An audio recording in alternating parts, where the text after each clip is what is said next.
Hello, everyone. Thank you for gathering here today with our Black Lives Matter prayer vigil.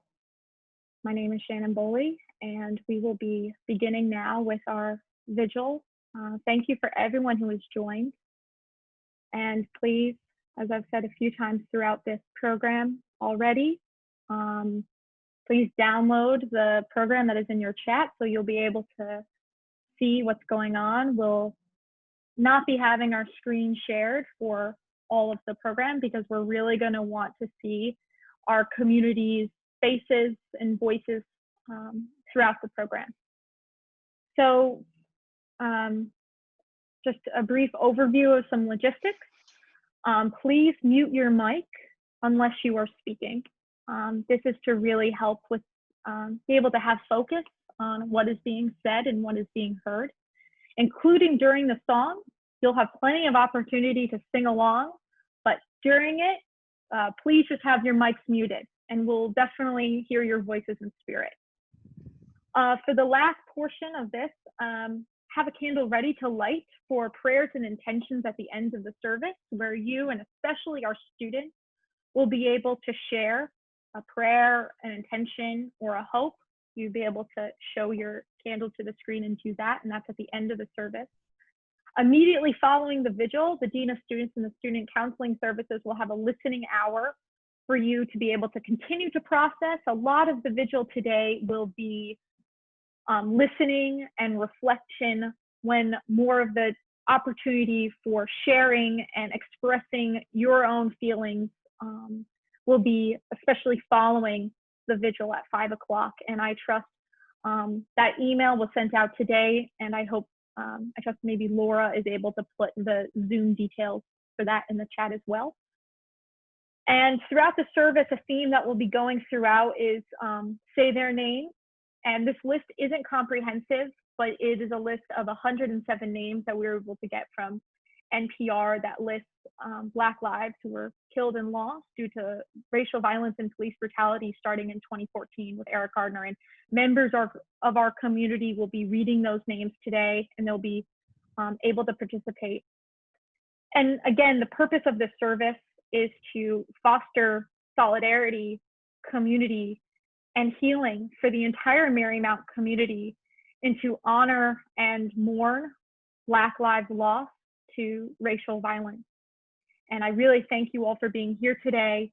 Again, please download the program so you have it available, and keep yourself muted.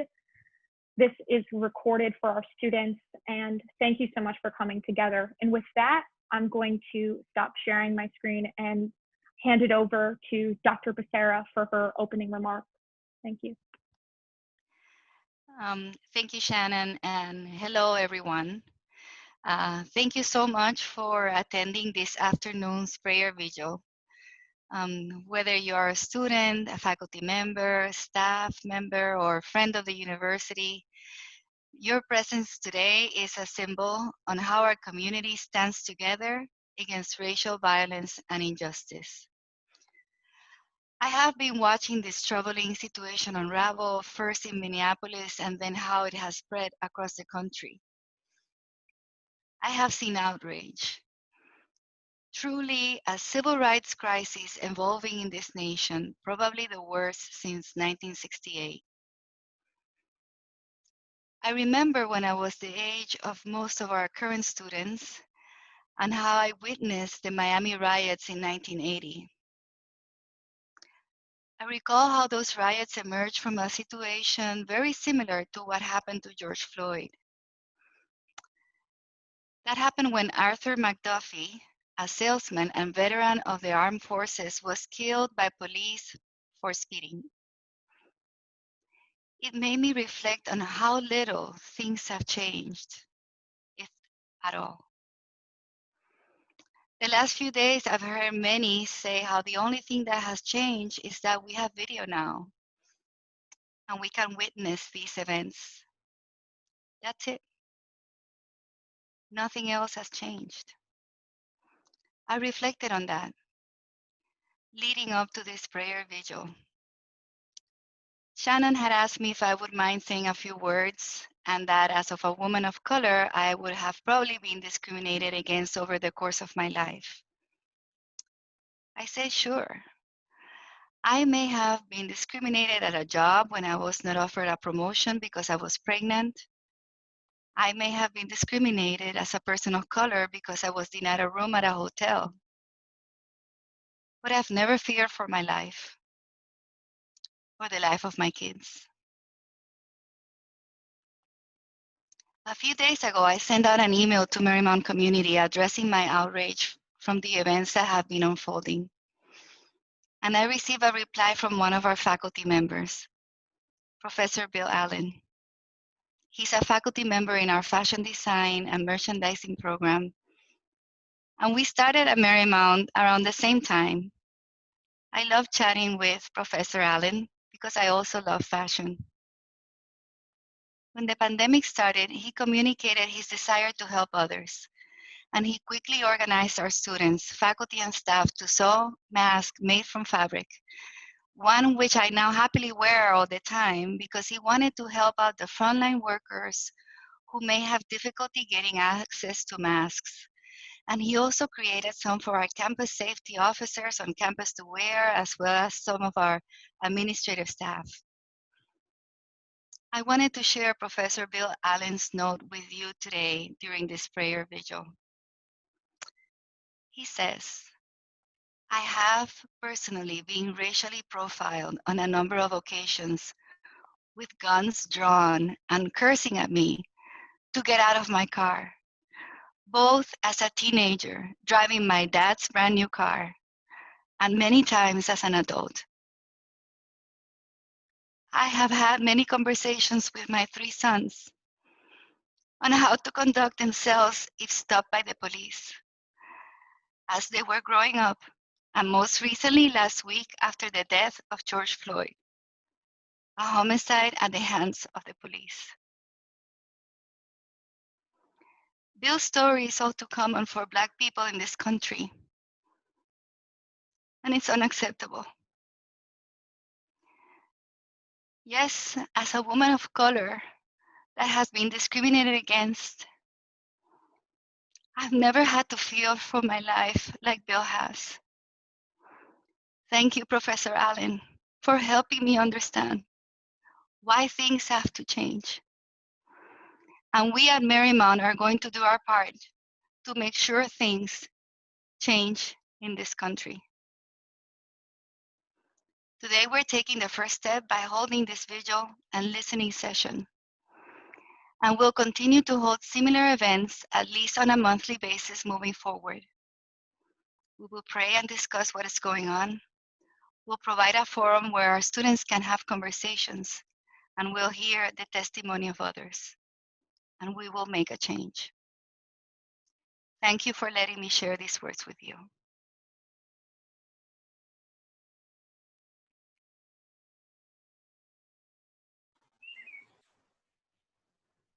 Hello, everyone. It's time for our first song now. It is good that we can join together in music. And I invite you, as the Spirit moves you, to sing along.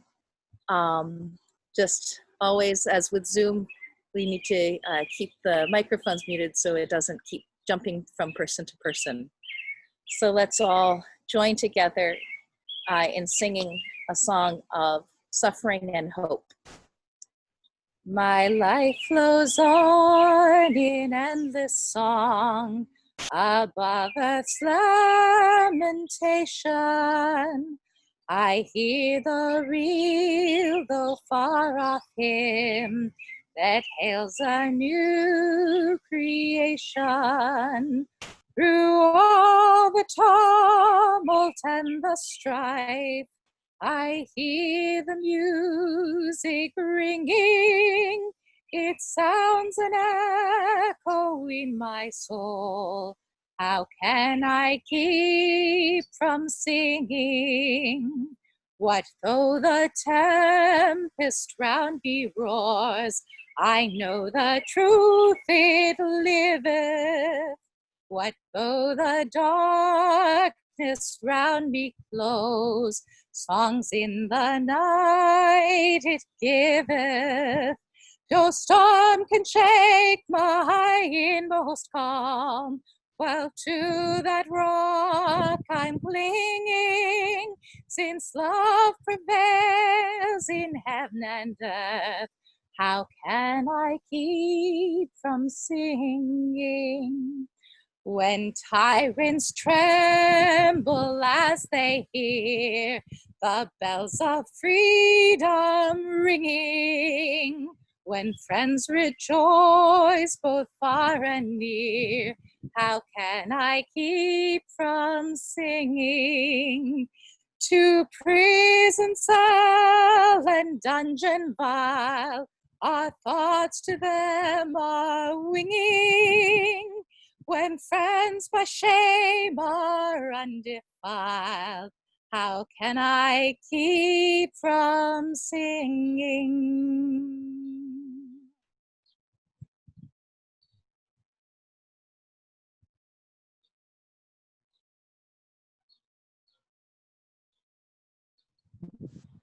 Thank you, Katie, for that wonderful selection. My name is Tate Brooks. I am here to greet you in the name of the Father, the Son, and the Holy Spirit.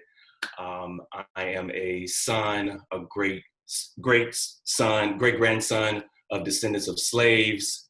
I stand on their shoulders on today, and I'm here to greet you all also in the name of the ancestors and those who have gone before us in the fight of liberation and justice for all.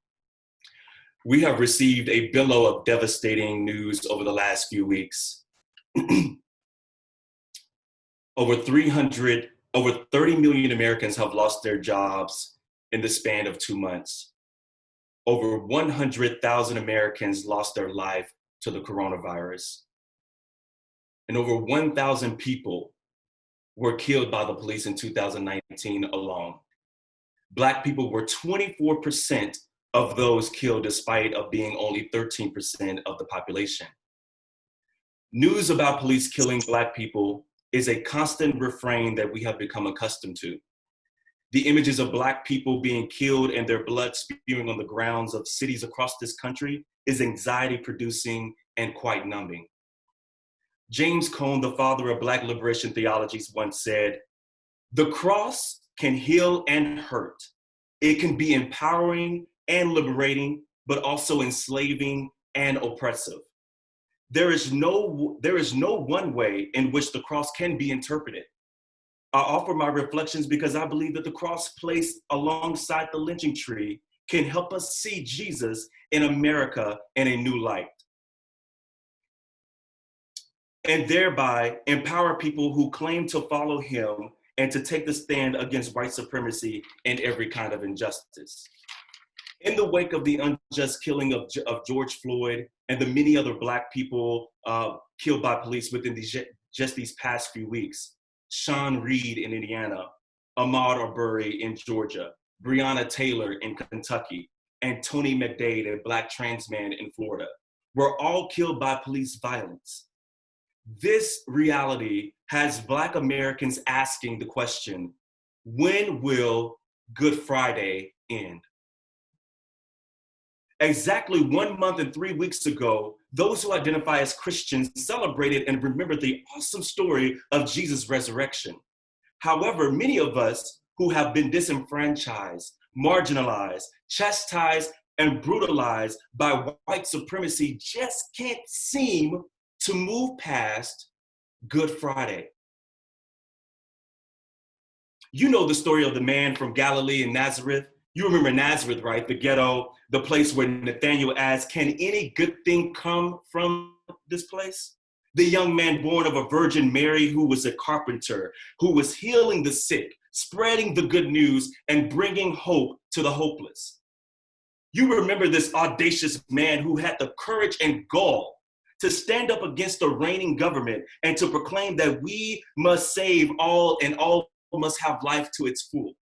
This man who proclaimed to be the King of Jews and the Son of God. We remember him, some of us call him Emmanuel, God with us, our Savior, our Redeemer.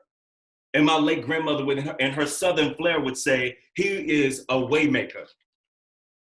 But if you turned on the news on August 9th, 2014, some would call him Mike Brown. If you read the newspaper on August 28, 1955, you might call him Emmett Till. If you watch CNN today, you might call him George Floyd, Breonna Taylor, Sean Reed, or Tony McDade. For decades, Blacks have been subject to a system and government that does not recognize us as full humans worthy of an abundant life that Jesus promised. Good Friday has never ended. It is a story that continues to repeat itself decade after decade, year after year, month after month, and week after week. Jesus was mocked, beaten, bruised, and crucified between two robbers. His cry, my God, why have you forsaken me?" is hauntingly resonant and familiar to the cries of Eric Gardner and George Floyd. I can't breathe. Blood shed, blood spilled, both for the sins of this world. Seeing Black death has become a commonplace where many of us have become stifled and afraid.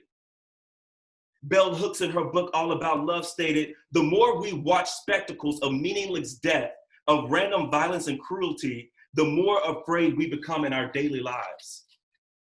My brothers and sisters of the Marymount community, this is the time that we take the blinders off and see our reality for what it is. There are people around us who are afraid to live life and have it fully. There are Black, brown, and students who live in fear, and every time they step on this campus, they wonder, who is going to hurt me today? Classrooms have become spaces of trauma rather than sanctuaries of learning. This current climate we are living in has called us to speak up, speak out, and against the wiles of white supremacy. Many of you might even ask yourself, jokingly or seriously, WWJD, what would Jesus do? Well, I'm here to tell you that the Jesus I know and love and serve would not turn his back on the least of these.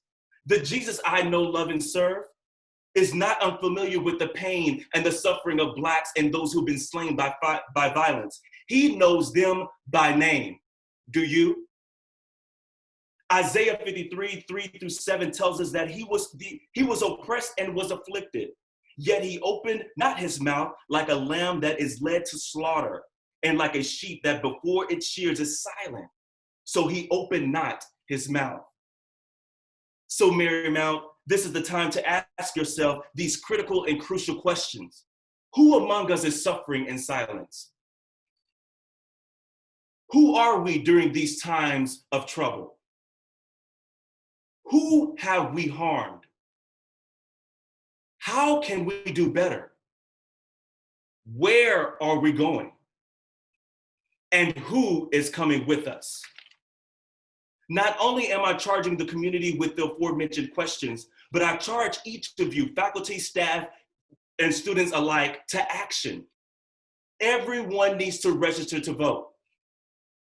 We need local, state, and national officials in office that are right and that are just. I urge you all to visit the website rockthevote.org. Register to vote. Go out there. If you live in the state of Virginia, our election and our primary start on June 23rd. Find a nearby poll and vote, vote, vote. Our lives depend on it. Our students depend on this. I leave you with this, and I'm totally aware, right, that during these unnerving times that are filled with immense tension, we tend to retreat and curl into ourselves. We tend to be closed off and cleave to groups and people and ideas that are similar to us. However, I challenge you all to ask God to open me up. We all need to be liberated. We all need to be open. We all need to be free. And I leave you with this prayer by the great theologian and civil rights activist Howard Thurman. And he says, "Open unto me light for my darkness.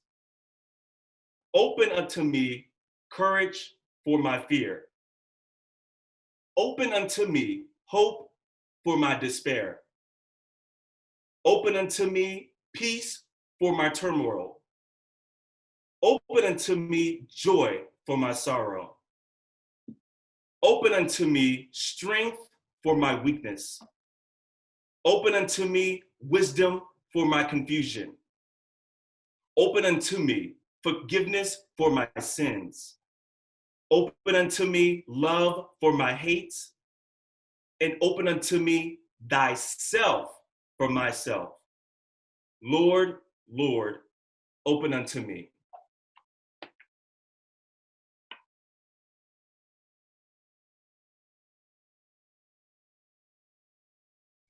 And with this, we're going to begin the portion of our program that is the reading of the names of Black Lives Lost to Police Brutality. Eric Garner, John Crawford III, Michael Brown, Azelle Ford, Dante Parker, Michelle Cusseau, Laquan McDonald, Tanisha Anderson.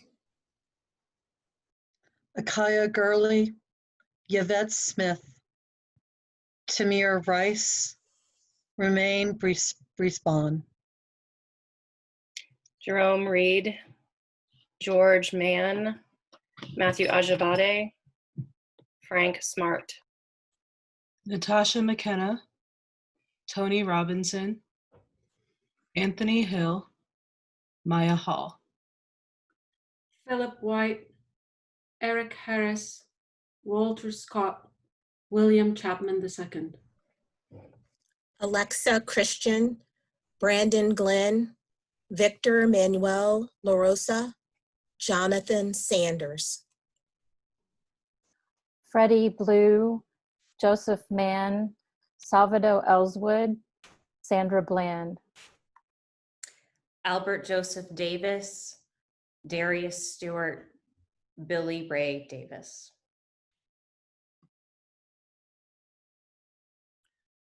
Thank you. Greetings, brothers and sisters in this Marymount University family.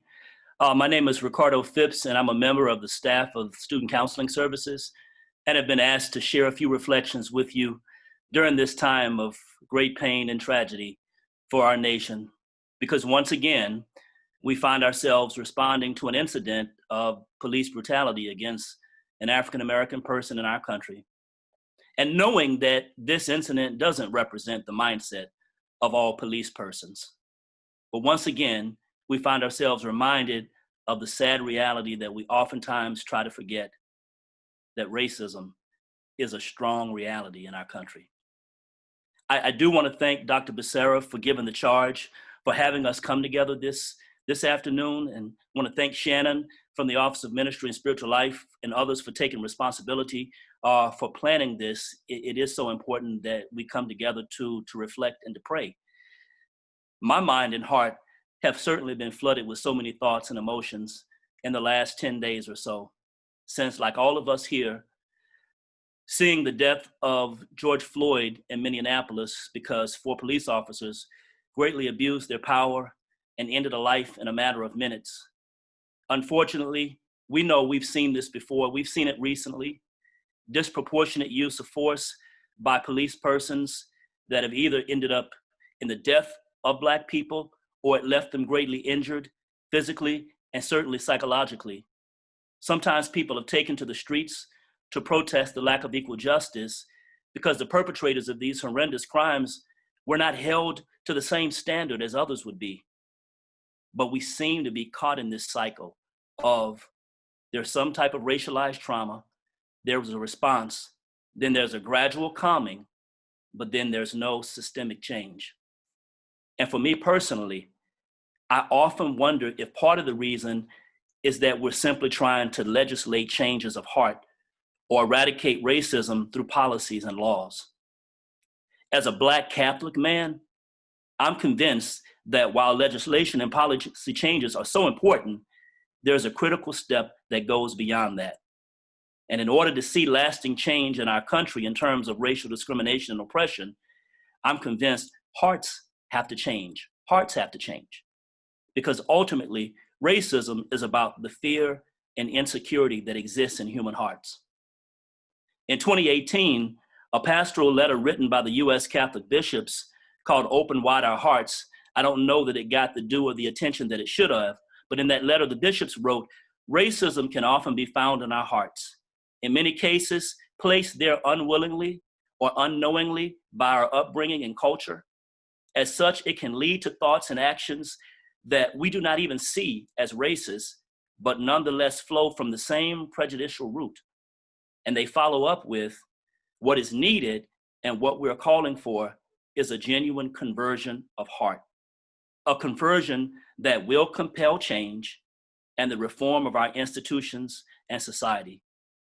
They acknowledge institutional racism, but they also acknowledge that institutions, whether we're talking about this country, even this university, or any other institution, are made up of people with those same human hearts that can be gripped by racism. And I believe gripped by fear.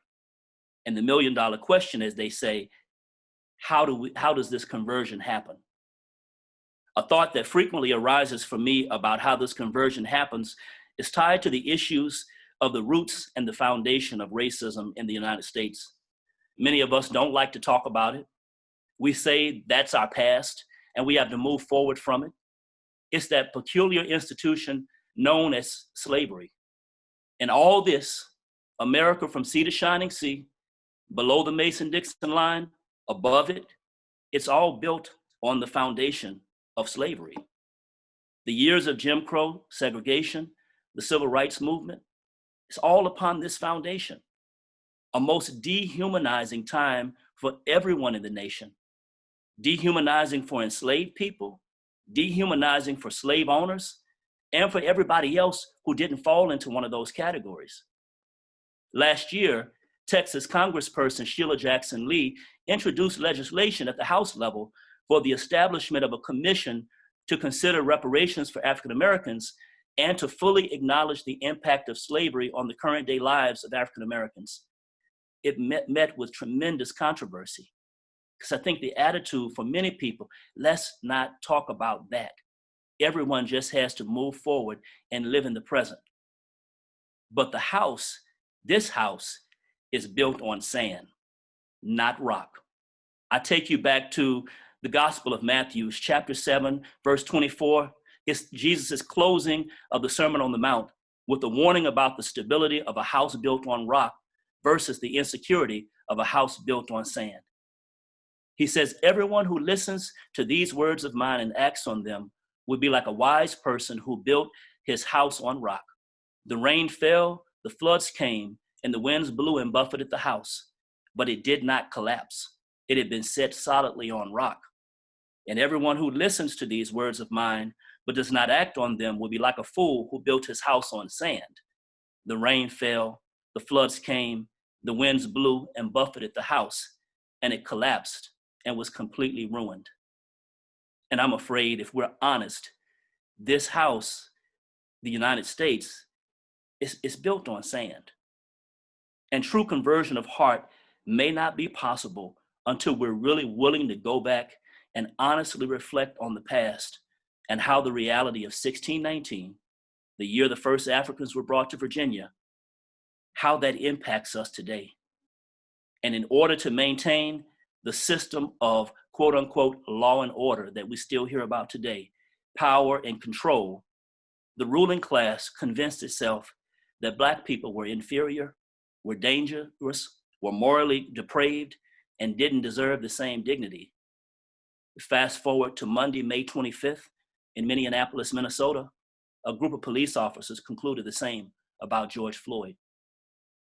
I don't have a lot of time, so in the spirit of doing something to strengthen the foundation on which this house is built, I do have a hope that it can be, that the foundation can be strengthened. I challenge myself first, and then all of us with just a couple of things. Hearts laced with fear can't be converted, but it's through relationships and getting to know people that we have previously seen as the other that the conversion takes place. Sometimes the other is not just a person from another racial, ethnic background. Sometimes what our attitudes are towards people who may live in other parts of the metro area, who are divided by socioeconomic status from us. Those are the people that we may see as the other, but maybe God is inviting us now to try to figure out ways to make connections with those folks who seem so different from us. As we get to know them, get to know their stories, get to know how actually they may be more like us than we think, then I think that starts to quell some of the fears that drive racism and other isms. I invite us, engage in critical conversations, even with family members, because sometimes people in our close circles say things which indicate that they have not reflected on their privilege and on the social dynamics in our country in an honest way. I invite us not to stay silent, to just keep the peace. I'm guilty of that myself, that sometimes I haven't said anything when I should have spoken out. And lastly, I would say to us, especially to any students on, and I'm echoing my brother Tate, vote, vote, vote. Stay committed to the institutional change too. Vote like your lives count on it, because they do. The change and the conversation will continue to take time. I don't believe they'll be immediate, but we must continue the work and not relax, because converting hearts is a daunting task. But I do believe that with God, all things are possible. So may the blessings of Almighty God be upon all of us at this time, that the Spirit may turn our hearts to peace, to healing, and to works of justice. And now we will continue with the reading of names of those who were affected by violence. Samuel Dubose, Michael Sabi, Brian Keith Day, Christian Taylor. Troy Robinson, Gregory Gunn, Ashams Farrow Manley, Felix Kumi, Keith Harrison McLeod, Junior Prosper, Lamontez Jones, Patterson Brown, Dominic Hutchinson, Anthony Ashford, Alonzo Smith, Tyree Crawford, India Kager, Levante Biggs, Michael Lee Marshall, Rakia Boyd. Jamar Clark, Richard Perkins, Nathaniel Harris Pickett, Benny Lee Tignor. Miguel Espinal, Michael Noel, Freddie Gray, Kevin Matthews, Betty Jones, Quintonio Legrier, Keith Childress Jr., Janet Wilson, Randy Nelson, Antoine Scott, Wendell Celestine, David Joseph.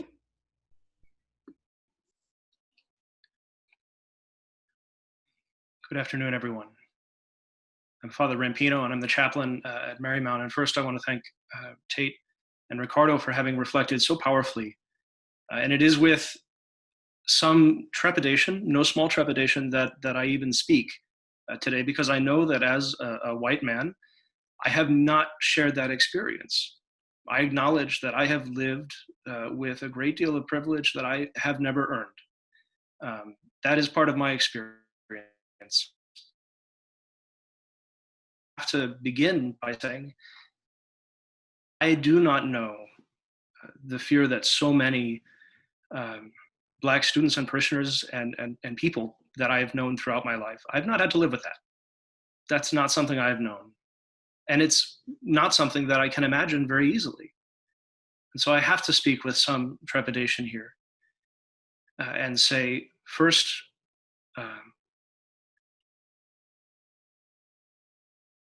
I am, for myself, sorry for all of the ways in which I have myself failed to do enough, or say enough, or think enough to combat the clear and widespread and deep racism that exists in our nation.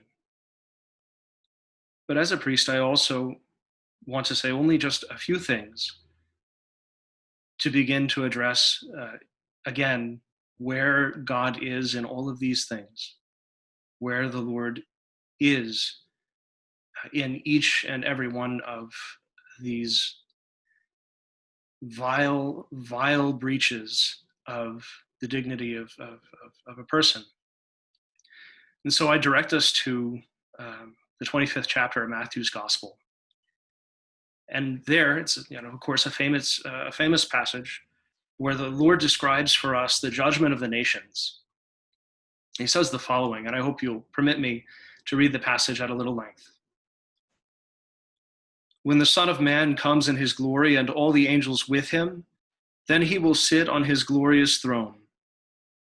Before him will be gathered all the nations, and he will separate them one from another as a shepherd separates the sheep from the goats, and he will place the sheep on his right hand, but the goats at his left. Then the king will say to those at his right hand, "Come, O blessed of my Father, inherit the kingdom prepared for you from the foundation of the world. For I was hungry, and you gave me food. I was thirsty, and you gave me drink. I was a stranger, and you welcomed me. I was naked, and you clothed me. I was sick, and you visited me. I was in prison, and you came to me." Then the righteous will answer him, "Lord, when did we see you hungry and feed you, or thirsty and give you drink? And when did we see you a stranger and welcome you, or naked and clothe you? And when did we see you sick or in prison and visit you?" And the king will answer them, "Truly I say to you, as you did it to one of the least of these my brethren, you did it to me. Truly I say to you, as you did it to one of the least of these my brethren, you did it to me." It's not a groundbreaking reflection of any kind that I have, but let's think deeply on how the Lord characterizes his relationship to those who are hungry and thirsty and naked and in prison, all those who are oppressed or deprived in any way. How does the Lord relate to them? He does not say, "One of my brothers was hungry, and because I am like him, I appreciated that you fed him." He does not say this. He does not say, "I love my brother who is hungry, so I am very happy that you decided to take care of the person I love." No, he said, "I was hungry, and you did it to me." That Christ does not look at the oppressed. He does not look at those who suffer and are deprived with sympathy or with empathy, but with identity. With identity. He does not merely feel for those who hurt. He does not merely say to those who hurt, "I understand." He says to those who hurt, "I live in your flesh, and I choose to be hurt along with you, and in you, and for you, and as you." I'm so glad, Tate, that you reflected the way you did on the mystery of Good Friday and on the identification that Christ makes with each one of the people whom we have named. Because it's true. Because it's true. When the Lord looks at George Floyd, when he looked on him in his last day, he did not look to him only as a beloved or as a friend or as a brother. He did not look at him in his suffering with only sympathy or with only empathy or with the desire of love. The scriptures compel us to say that on that day, Christ said, "You do this to me." To me.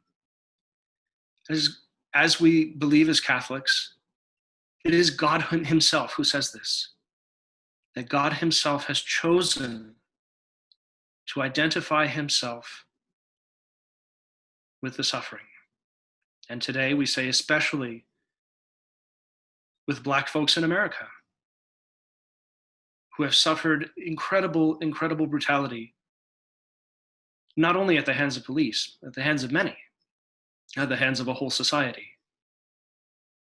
You did it to me, he says. Not to someone like me, not to someone who is my friend, but to me. No matter how much any of us loves our brother, who of us can say, I have suffered in him? Who of us can say that yet? And yet God does.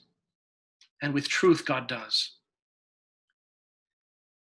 The thinker René Girard wrote beautifully on this aspect of Christian belief, saying that in this faith, God has taken the place of the scapegoat and has taken the place of the victim. He has taken the place of the one who is cast out of society. It is essential for us to understand this. And I say this especially to those who, like me, are white folks. We have to understand that more deeply than we ever have. If you feel like your eyes have been opened, good. I'm sure they have not been opened enough. Mine need to be opened more. If you feel like your heart has been opened, good. It has not been opened enough. Let it be opened more. Dear God, Jesus, please, please, please, open our hearts to see you where you are and to try to approach the love you have for the least of our brothers. Thank you. We'll now continue with the reading of further names. Kaylin Roquemore, Dijon Perkins,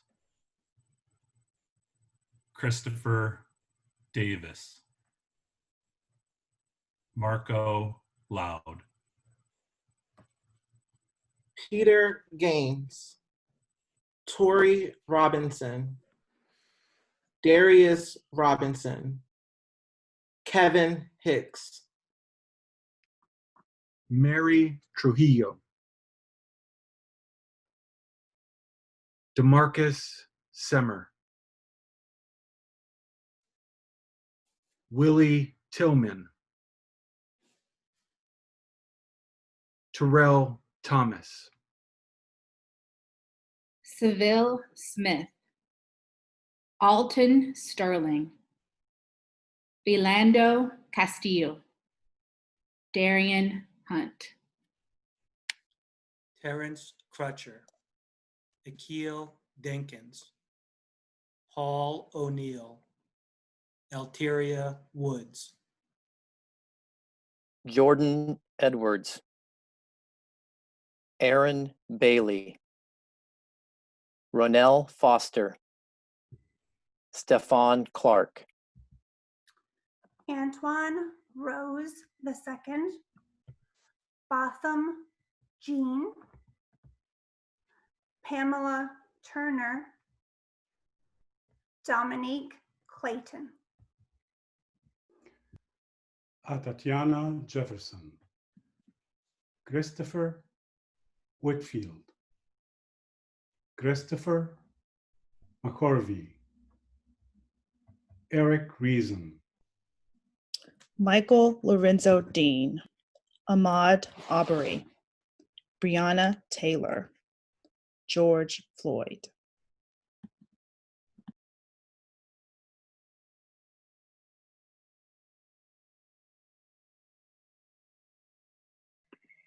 Thank you, everyone, for the beautiful reflections, poignant reflections of Father Rampino, Tate, and Ricardo. Thank you for all those who have read names. And as we start to end the portion of our service, this quote resonated.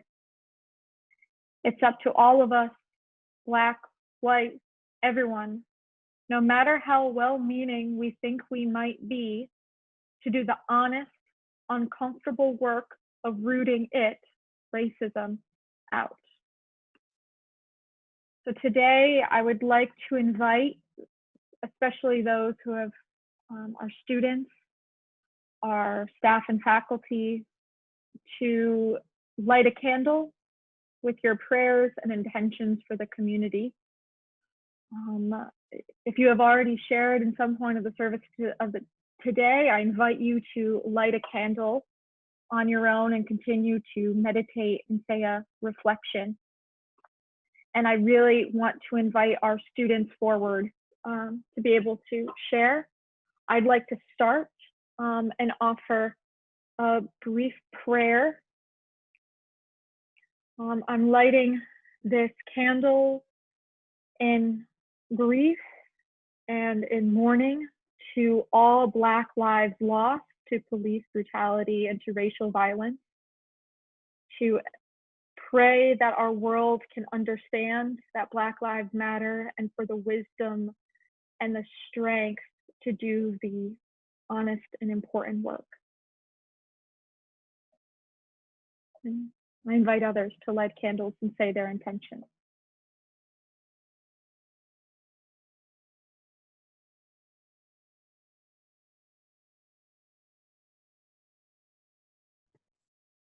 I am lighting this candle for a prayer for the world to recognize and respect the dignity of human life.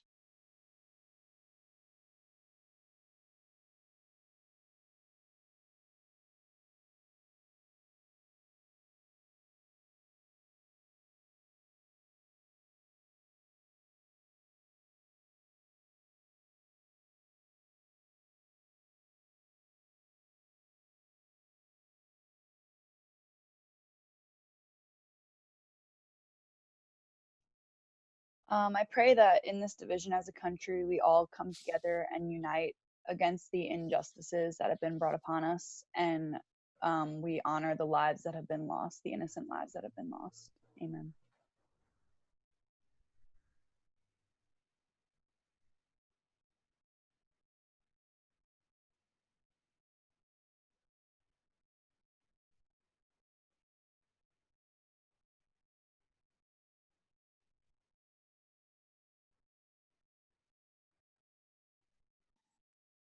I light this candle for peace, for justice, for those lives that were lost, and especially for hearts and minds to be changed.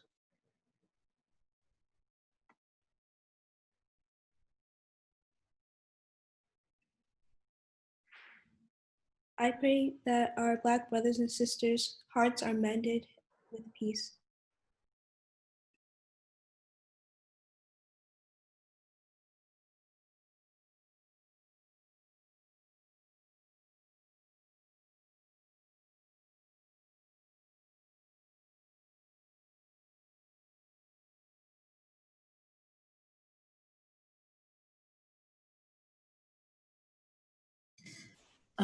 I pray for a different world for our kids.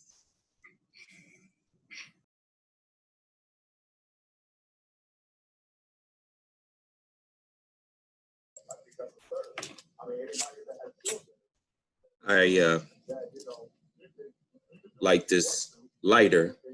This is Bill Allen. I don't see myself coming up, but I like this lighter in memory of all those who have lost their lives. And as I discussed with one of my friends earlier, George Floyd died so that some of us could live based on situations that are going on right now. So I pray that we come together, pray together, and show love within Marymount and outside of Marymount. Thank you.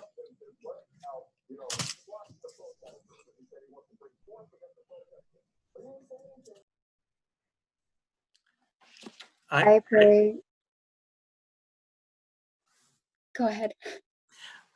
I pray that God gives us courage not to turn away when we see human dignity violated. I pray that God gives us the strength to stand in solidarity with those whose rights are not recognized. And I pray that God helps us to be a voice for those who have been silenced and for those who continue to suffer unjustly. I pray that all of us, but especially white people, commit to ending white supremacy.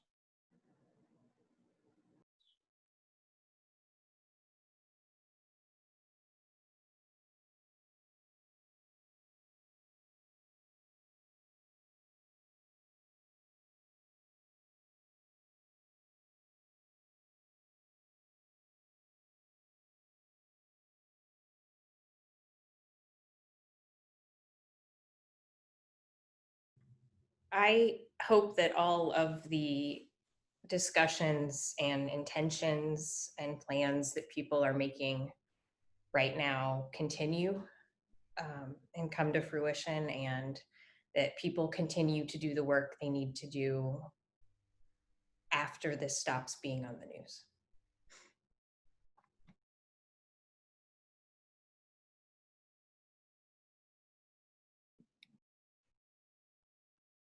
Now we will close with a song, Lift Every Voice and Sing.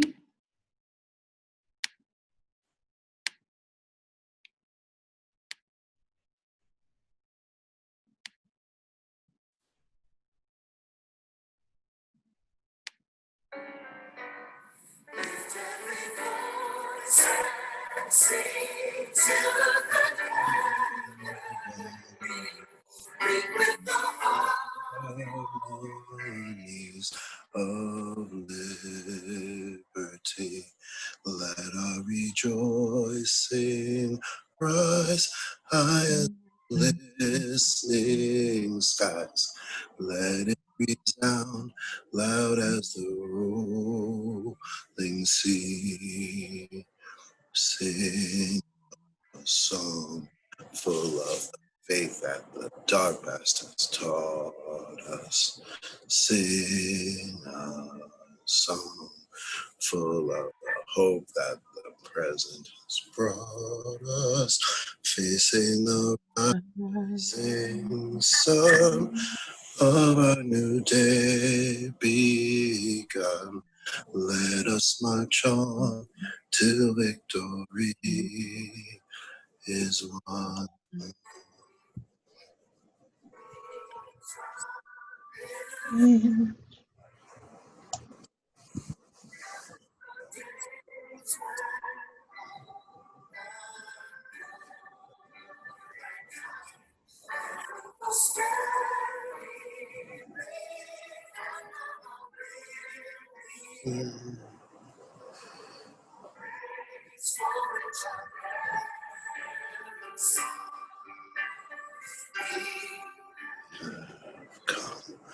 Over a way that fears have been watered, we have come, treading our path through the blood of the soul.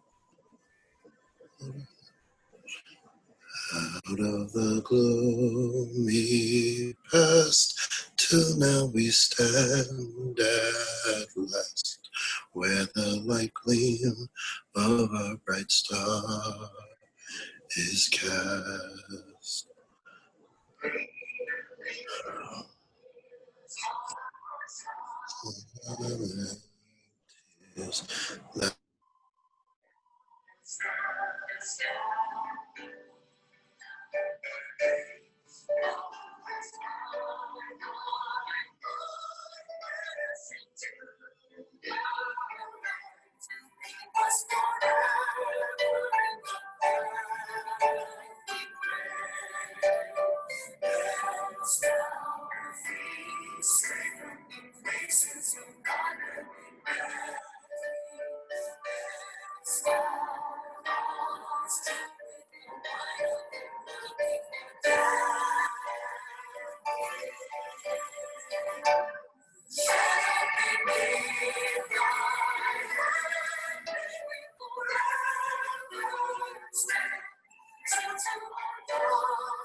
Thank you all for everyone and joining in this wonderful service and really powerful and poignant.